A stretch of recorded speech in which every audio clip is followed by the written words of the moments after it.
I'm here in Medjugorje in front of St. James Church, and I'm with, what's your name? Anne. Where are you from? I'm from Bolton, Okay. near Ireland. Manchester in England. Manchester in England. But you're originally from Ireland, is that correct? All my grandparents and ancestors are Irish. Wow, Yeah, beautiful. And yeah. you live in Manchester? I do, yeah. Wonderful. And how often have you been in Medjugorje? This is I've lost count now. I think this is about 8th or 9th time that I've been here to Medjugorje. Wow. When did you hear the first time about Medjugorje in your life? The first time I heard about Medjugorje was just before I got married. And what do you which think? is nearly 50 years ago now. Yeah. Wow. Actually, I heard about it in London. We were living in London at the time, just planning our honeymoon, which was then Yugoslavia here. Really? Yeah. And I saw in the newspaper that some children had visions of Our Lady. And I said, oh, I wonder if that's anywhere near where we're going for a honeymoon. And then it went completely out of my mind after that, and I never heard anything again until my son was 13 years old. And I'd just been reading on the internet, quite by chance, reading about Medjugorje, and I thought, oh, I hadn't realised, because it's not well publicised, most of the world don't know that Our Lady's still appearing, that Our Lady was still appearing in Medjugorje. And I started to read all about it and about the messages and what it was all about, and thought that one day I would love to go there. And then the following week I went to church, because I was a daily mass goer, still am, thank God. And the cleaner, the priest's housekeeper, was not a parish, she was not one of our parishioners, she was from another parish. And so I wasn't familiar with her at all. And she came up to me in church specifically and just said to me, I wonder, we're actually going on a pilgrimage, she said, and we've got 2 spaces and we just need to fill them, and I wondered if you'd be interested in going. I said, where are you going to? Because most of the churches at that time were only doing sort of Lourdes and Fatima. And she said, we're going to Medjugorje. Oh, and also I'd read that Our Lady had said that you don't come by chance, it's only by her invitation. And I was just so stunned that she'd said, you know, it was about 2 weeks since I'd read about it. Of course I was interested. I would rather be I would love to go there. My problem was I had a 13-year-old son that I couldn't even get to Mass on a Sunday. He'd started secondary school, and religion was not cool at that point. And my oldest son was away at university.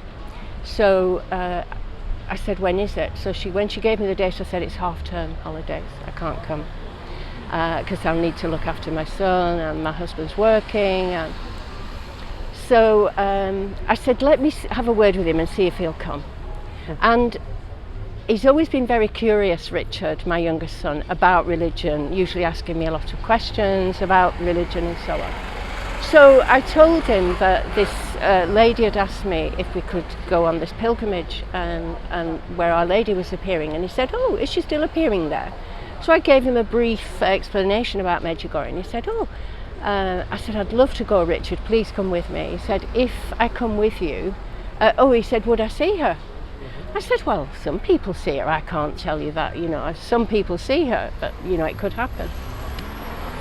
He said, okay, I'll come. So I was so pleased. So the next morning I said, right, book 2 places, we're going to go to Medjugorje. And the church that was going, I wasn't familiar with this particular church, but she gave me the instructions to go and meet a minibus that was collecting everyone. So when we got onto the minibus, there was a priest there, a very special priest called Father Tanzi, who actually celebrated his Diamond Jubilee yesterday. So I prayed for him on the mountain here. Yeah. And immediately looked at Richard and said to him, well, you look like trouble. And Richard was me, Father. He said, yes. He said, do you play cards? He said, yes. He said, come and sit beside me. My son never left that priest alone for the whole week. He followed him everywhere. he was a great inspiration for him, and even now he still keeps in touch with him, and he's now 34, you know. Wow. And so he came, and he encouraged him to join in the with all the devotions, with the Divine Mercy, with the Station of the Cross, Richard doing readings and so on. So he felt that he was getting something from it.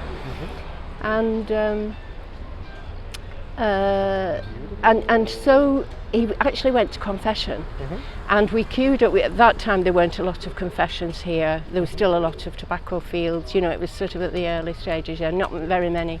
In fact, I don't think there were any hotels. They were just the little pensions. How did you get here? Did you go to Italy and come with the boat? No, we came. No, we flew to Split, and we came by coach through the mountains before the motorway. Yeah. Okay. And that was a bit hair-raising. Okay. And then we queued at the confessions at the side. It was quite a long queue then. And I thought, oh, this is good, Richard going to confession. So he went in. He was in such a long time. I thought, well, you know, he must be cleansing his soul. When he came out, he said, you know, this priest was wonderful. He told me all about the Medjugorje visionaries and all of what the miracles that have happened here, and so on. So I was quite happy that he'd come. Oh, before he agreed to come, I said, Richard, I promise you, come with me to this trip. And if I said, just stay for 3 days. If after 3 days you really don't like it, I promise you I'll take you either to Split or to Dubrovnik, and we'll stay in a hotel by the sea and just join the route to fly back. So he agreed. So we'd been here a week. He'd not said he wanted to leave, and he was going to Mass twice a day. He was listening to the visionaries' talks. He was listening to all the stories of all the miracles, people who'd been healed, Our Lady's messages. And so the night before we were travelling back, I just said to him, I bet you'll be glad to go home tomorrow, won't you, Richard? He said, no, Mum. He said, I don't want to go home because I feel like I can't commit a sin here. And you know, and that really, I thought that was really special for somebody who'd never been to church before we arrived here, you know. And consequently, he's still, you know, sort of going to church. When he went to university, he slackened off, but he's gone back to his faith. So I knew that Our Lady had some special intentions for him. Yeah. My oldest son, several times I've asked him to come back, because my younger son, he's been with my husband twice since then. And I once booked for my oldest son to come, but he failed an exam and wasn't able to come because he had to resit his exam. And so I felt at that time maybe Our Lady doesn't want him here just yet. However, we've arrived again, and this time, because of some problems that Michael had been having, he happened to have some holidays from work, and I just said, right, I'm going to Medjugorje, Michael. I've been asking him for years even to come to the youth festival.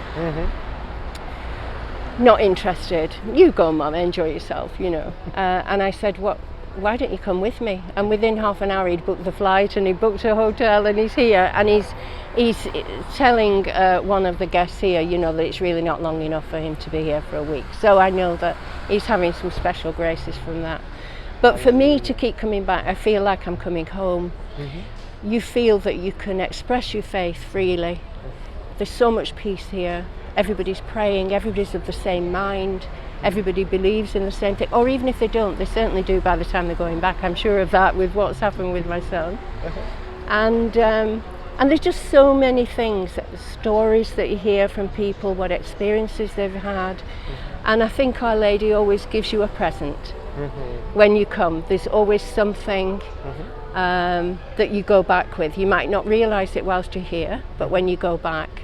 And as you said before, I think it is that you spread these messages, you talk to other people, they'll say, where's Medjugorje? Never heard of it, you know, and that's your opportunity to sort of, like people that I work with, I'll say, oh, I'm going on a pilgrimage. Oh, where?